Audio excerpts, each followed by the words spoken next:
சாந்தியை மறந்துருங்கண்ணே. ஏன்டா அப்படி சொல்ற? நீங்க பட்டாளத்துல இருந்து வந்த அன்னைக்கு உங்க அப்பாவையும் தங்கச்சியும் மாலையோட போட்டோவா பாத்தீங்களே, அதுக்கு காரணமே சத்யநாராயண குடும்பம் தான்.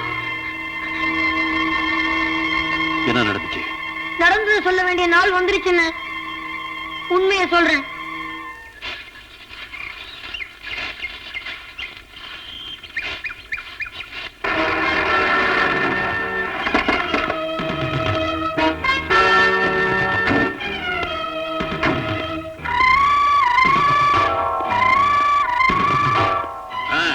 என்னங்கடா, நெல்லெல்லாம் தூத்தியாச்சா? சீக்கிரமா அளந்து வண்டியில ஏற்றி நம்ம பண்ணைக்கு அனுப்பிச்சிருங்க. ஐயா, அது என்னடா சுதி குறையுது? இந்த போகத்துல விளைஞ்ச நெல்லை எல்லாத்தையும் அரசாங்க விவசாய கூட்டுறவு சங்கத்துக்கு கொடுக்கறதா முன்பணம் வாங்கிட்டாங்க. அப்படிங்களா? அரசாங்கம் அச்சடிச்ச பணத்தையும் நானும் தர்றேன், எனக்கு அளந்துருங்க. ஐயா, கூட்டுறவு விவசாய சங்கத்துக்கு அளந்த நியாயமான விலையும் கிடைக்கும், சரியான இடையும் இருக்கும். தயவு செஞ்சு எங்களை கட்டாயப்படுத்தாதீங்க. வாங்கின கடனுக்கு வட்டி கூட கட்டாம இருக்கு, அதை யாரு கட்டுறது? இதுல வேற திமிராவா பேசுற? எல்லாத்தையும் வண்டியில ஏத்துங்கடா. நிறுத்தியா? இது சுதந்திர நாடு. ஒரு தனி மனுஷனுடைய அதிகாரம் இங்கே செல்லாது. உழைப்பவனுடைய அனுமதி இல்லாம ஒரு பதற கூட நீங்க இங்கிருந்து கொண்டு போக முடியாது. டேய் முத்து, யாருகிட்ட பேசுறேன்னு தெரியுதா? உன்னை மட்டும் இல்ல, உன் பரம்பரையே எனக்கு தெரியும்.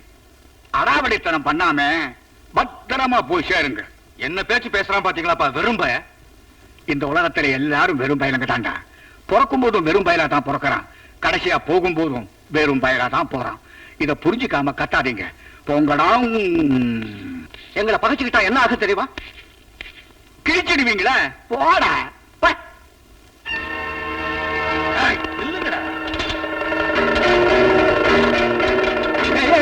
இருக்கப்பா, இரு. ரத்னவேலு, இந்த மிரட்டுற வேலையெல்லாம் எங்கிட்ட வச்சுக்காது. இதுல இருந்து ஒரு படி நெல்லு கூட உனக்கு கிடைக்காது. அத்தனையும் கூட்டுறவு விவசாய சங்கத்துக்கு அனுப்ப போறோம். உன்னால என்ன பண்ண முடியுமோ அதை பண்ணிக்கோ. ஏய், வேலையை பாருங்கப்பா.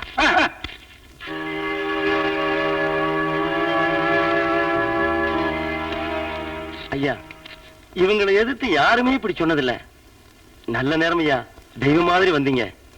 முதல்ல இந்த நெல்லை வித்து அவன் கடனை கட்டி தொலைங்க.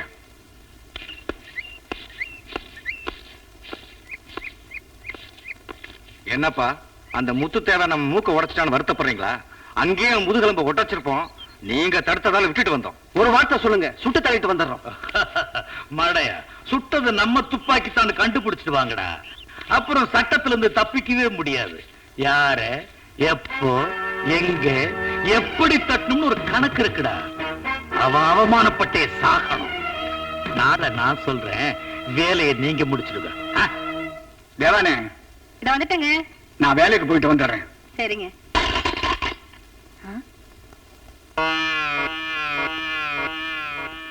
ஏண்டி, பார்த்து எடுத்துட்டு வரக்கூடாது? வேலைக்கு போற நேரத்துல அபசகுணம் பிடிச்ச மாதிரி இப்படி ஜாடியை போட்டு உடைச்சிய. அதுதான் உடைஞ்சு போச்சே, அப்புறம் ஏன் கத்துற?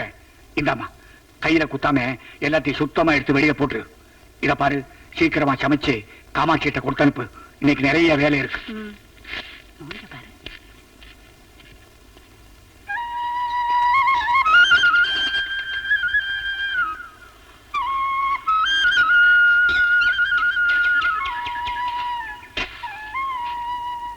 ஜாக்கிரதையா போயிட்டு வா.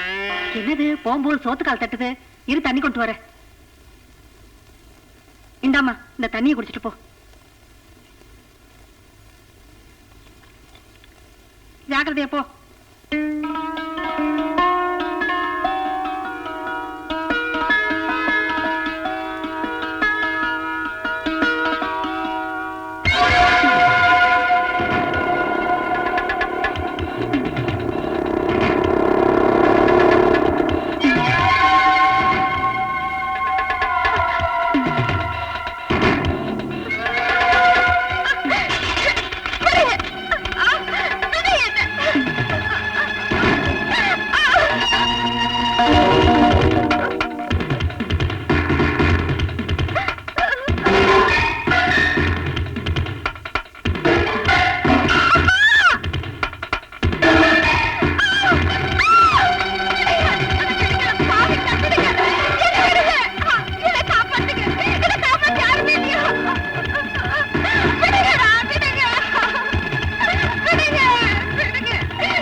உங்க அப்பாவை துள்ளு துடிக்க வெட்டிட்டாங்க.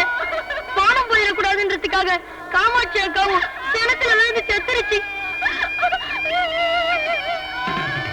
காம வெறி பிடிச்ச அந்த காட்டு மிராண்டிங்க கொலைய விபத்துன்னு ஊர் ஜனத்தையும் போலீஸையும் நம்ப வச்சுட்டாங்க.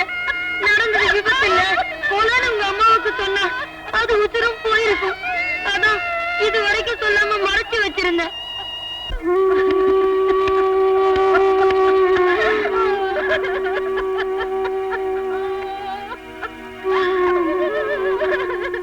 அம்மா,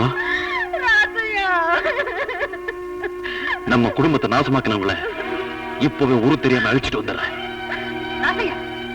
இப்பதான் உனக்கு நிதானம் தேவை. கண்ணன் கூட கீதையில யுக்தியாலதான் எதிரியோட சக்தியை ஜெயிச்சிருக்கான். எதிரியா இருந்தாலும் அவங்க உயிரை வாங்குற உரிமை உனக்கு கிடையாது. அப்பாவும் தங்கச்சியும் கிணறு வெட்டும் போது மண்ணு சரிஞ்சு விழுந்து செத்து போயிட்டதா பொய் சொல்லி ஊரையே நம்ப வச்சாங்களே, அதே மாதிரி நடந்தது விபத்து இல்ல, திட்டமிட்ட கொலைதான்னு நம்ம ஊர் மந்தையில நிரூபிச்சு காட்டு. அப்பத்தான் நீ தேவர் மகன்.